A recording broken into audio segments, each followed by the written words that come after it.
मैं हूं आफ्ताब आलम। स्वागत है आपका हमारे चैनल पर। अभी हमारे साथ मौजूद हैं ललित नारायण मिथिला विश्वविद्यालय के कुल सचिव डॉक्टर मुश्ताक अहमद। जैसा कि मैं आपको बता दूं कि आज सीएम कॉलेज में मौलाना मजहुल हक के बैनर के नीचे जनरल कंपटीशन की तैयारी कर रहे छात्र एवं छात्राओं को मुफ्त किताब वितरण किया गया है। तो सबसे पहले स्वागत है आपका हमारे चैनल पर सर। आपका बहुत बहुत शुक्रिया। आप जानते हैं कि मैं इसी कॉलेज में प्रिंसिपल था। अभी मैं रजिस्ट्रार हूँ मिथिला यूनिवर्सिटी का। और हमारे प्रोफेसर विश्वनाथ झा साहब यहाँ प्रधानाचार्य हैं। ये सेंटर पूर्व से ही यहाँ 2-3 सालों से यहाँ चल रहा है। यहाँ अल्पसंख्यक कल्याण विभाग बिहार सरकार पटना के सौजन्य से और नोडल एजेंसीज की मौलाना मजहर हक यूनिवर्सिटी है पटना, अरबी फारसी यूनिवर्सिटी पटना है, और उनके सौजन्य से ये यहाँ अल्पसंख्यक वर्ग के बच्चों को, अल्पसंख्यक का मतलब हुआ कि मुस्लिम, सिख, ईसाई, बौद्ध, जैन सभी धर्म के बच्चे उसमें शामिल हो सकते हैं। लेकिन यहाँ व्यवस्था सीएम कॉलेज में यह है कि अल्पसंख्यक के अलावा सामान्य वर्ग के, वो किसी भी जाति धर्म के हो, उनको भी हम अलाउ करते हैं यहाँ। तो 60 उन बच्चों को और 20 उस बच्चों को, अन्य बच्चों को यहाँ कोचिंग कराई जाती है। ये पूर्णतः मुफ्त है, यानी उनको किताबें भी दी जाती हैं, पाठ्य सामग्री भी दी जाती हैं। लेकिन हम उसको टेस्ट करते हैं। टेस्ट की बुनियाद पर उसकी जांच परीक्षा होती है। छात्र 200-400 लोग फॉर्म भरते हैं, उसमें से 60 का चयन होता है। फिर उसको 3 महीने 4 महीने की कोचिंग करा करके और विभिन्न प्रतियोगिताओं परीक्षा में शामिल करते हैं। और अब तक उसके सफलता का रेट जो है, वो जो हमारा रेशियो है, वो बहुत ही उत्साहवर्धक रहा है। अभी जो आप आज जो वितरण हुआ है, ये सीटेट के छात्रों के लिए हुआ है। आपको मालूम है कि अब राष्ट्रीय स्तर पर बीएड पास करने के बाद सीटेट की परीक्षा अनिवार्य होती है, माने शिक्षक पात्रता परीक्षा अनिवार्यता हो गई है। उसी तरह से स्टेट माने राज्य स्तर पर स्टेट की परीक्षा है।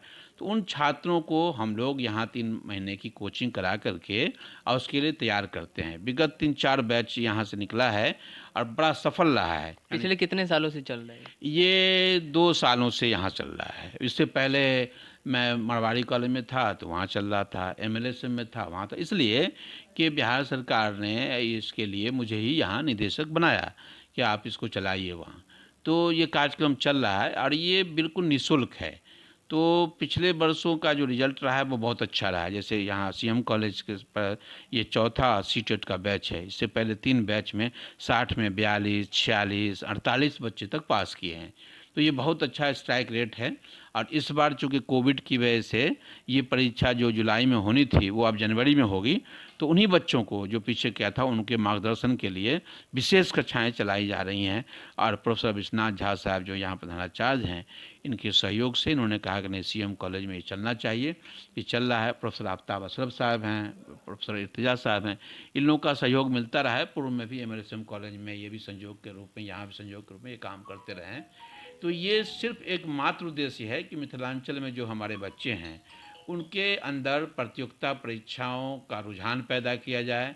और साथ साथ वो जो आज एक अनिवार्यता हो गई है प्रतियोगिता परीक्षा के द्वारा ही रोजगार मिलने की, तो इसलिए ये प्रतियोगिता परीक्षा के ज़रिए उनको हम तैयार करते हैं और वो राष्ट्र की मुख्य धाराओं की परीक्षा में शामिल होते हैं। मिथिलांचल के कुछ बच्चे एकेडमिक स्टडीज़ को लेकर के, जैसे जेईई मेंस, नीट, इस तरीके की तैयारी को लेकर भी इंतज़ार कर रहे हैं कि अगर दरभंगा के अंदर खास करके एक इस प्रकार का कोई मुफ्त कोचिंग होता तो जिससे उनको मदद मिलती। ये देखिए, इस पर बहुत ही गहन विचार विमर्श चल रहा है। मैं पहले भी यहाँ बैंकिंग, रेलवे, बीपीएससी का यहाँ चलता है, और वो भी मेडिकल और जिन के लिए भी है। तो उसके लिए यह है कि उसके लिए रेसिडेंशियल चाहिए, तो उस तरह का मकान मिलना चाहिए। अभी कुछ ही दिन पहले बिहार सरकार से ने ये प्रपोजल रखा गया है कि दरभंगा में भी इस तरह किया जाए।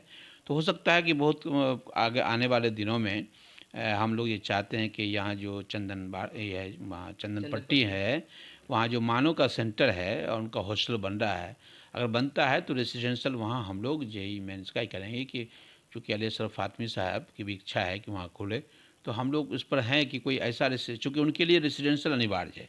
वो अगर रह करके पढ़ेंगे, मुफ्त उनको खाना मिलेगा, आवासीय कोचिंग की व्यवस्था हम लोग करने को सोच रहे हैं। अगर सफल होते हैं तो ये बड़ी बात होगी। हाँ जी। आखिर में जो बच्चे खास करके इस तरीके के प्रतियोगिता में आना चाहते हैं, उन बच्चों के लिए आपका क्या संदेश है? देखिए, आज भी बात हुई है ये कि जो सामान्य है, डिग्री है, इंटर है, बीए है, बीएड है, एमए पास करने के लिए जो पाठ्यक्रम है, वो सिर्फ पास करने के लिए होता है। लेकिन प्रतियोगिता परीक्षा का जो पाठ्यक्रम है, उसमें सामान्य ज्ञान, तार्किक शक्ति, आपका विजन चाहिए। उसके लिए समय प्रबंधन जो है वो बहुत आवश्यक है। ज्ञान के साथ साथ आपको एक एक समय करना होगा, चूँकि वो टाइम लिमिट है कि तय है कि इतनी तारीख को परीक्षा राष्ट्रीय स्तर पर होनी है। मिसाल के तौर पे अभी सीटेट की परीक्षा है 6 जून को, 6 माने होने वाली थी, जुलाई में नहीं हुई। अब ये कोविड के कारण अब बढ़ गया, 6 जनवरी को ही परीक्षा होगी। तो आपको मालूम है कि 6 जनवरी को परीक्षा मुझे देनी है, पाठ्यक्रम आपके सामने है। तो आपको बिल्कुल समय प्रबंधन के साथ साथ एकाग्रता के साथ, सब्र और तहम्मुल के साथ, पेशेंस के साथ आपको पढ़ना होगा, इसलिए कि इसी पाठ्यक्रम से प्रश्न आने हैं। तो आपको ये खुली हुई किताब है कि आप अगर उसकी तैयारी करते हैं, साथ साथ अखबार, रेडियो, टेलीविज़न से भी आपको चौकस रहना होगा कि घटनाक्रम देश में क्या हो रहा है, क्योंकि सामान्य ज्ञान भी होते हैं उसमें। तो सामान्य ज्ञान के लिए भी शिक्षक बनने जा रहे हैं, तो आपका वो ज्ञानवर्धन होना चाहिए। तो इस तरह की चीज़ों पर भी निगाह ज़रूरी है। लेकिन सबसे अच्छी है कि आपकी लगन जो है, आपके अंदर जब तक लगन नहीं होगी, उस वक्त तक देखिए जिसके अंदर चिंगारी होगी उसी को हवा दे करके हम रोशन कर सकते हैं, शोला बना सकते हैं। तो चिंगारी तो ज़रूरी है छात्रों के अंदर, शिक्षक हमारे उसको हवा दे करके उसको शोला बनाएंगे। तो सबसे ज़रूरत इस बात की है कि ये जो हमारे अक़लियत तबके के बच्चे हैं, उनके अंदर तसाहुली है, काहिली है। ऐसा नहीं कि वो नहीं कर सकते, लेकिन वो आना नहीं चाहते। वो घरों के अंदर रहते हैं, वो उनको वक्त निकाल करके इस तरह के सरकारी जो मराकज़ कायम किए गए हैं, मौक़े दिए जा रहे हैं, उससे इस्तिफ़ादा करना चाहिए। और अपने मुस्तक़बिल के लिए उनको पहले फ़िक्रमंद होना होगा। इसलिए कि जब तक आप इनफ़रादी तौर पर फ़िक्रमंदी आपके अंदर नहीं होगी, तब तक इज्तिमाई शऊर पैदा नहीं होगा, और जब तक इज्तिमाई शऊर के साथ हम आगे नहीं बढ़ेंगे, हमारी पसमानदगी दूर नहीं हो सकती। इसलिए अक़लियती मुआशरे के उन लोगों को भी चाहिए कि जो किसी मकाम पे हैं, वो इस तरह की तहरीक को आगे बढ़ाएँ। और गाँव देहातों के में जो बच्चे हैं, जो ज़हीन हैं, उनको सहूलत नहीं है, उनकी मदद करें और उनको इस तरह के मराकज़ पर भेजें, उनका खर्च उठा बर्दाश्त करें। ज़ाहिर-सी बात है कि कोई लड़का यहाँ से दूर रहता है 10 किलोमीटर, वो शहर में नहीं रह सकता, लेकिन उस गांव के लोग अगर चाहें तो उस बच्चे के अखराजात उठा सकते हैं और उसको शहर में रह करके पढ़ा सकते हैं, ताकि वो आगे बढ़ सकें। इसी की ज़रूरत है, और ये इज्तिमाई कोशिश होगी तभी वो इनफरादी तौर पे हम कोई बच्चे की ज़िंदगी में तब्दीली ला सकते हैं। चलिए बहुत बहुत धन्यवाद सर।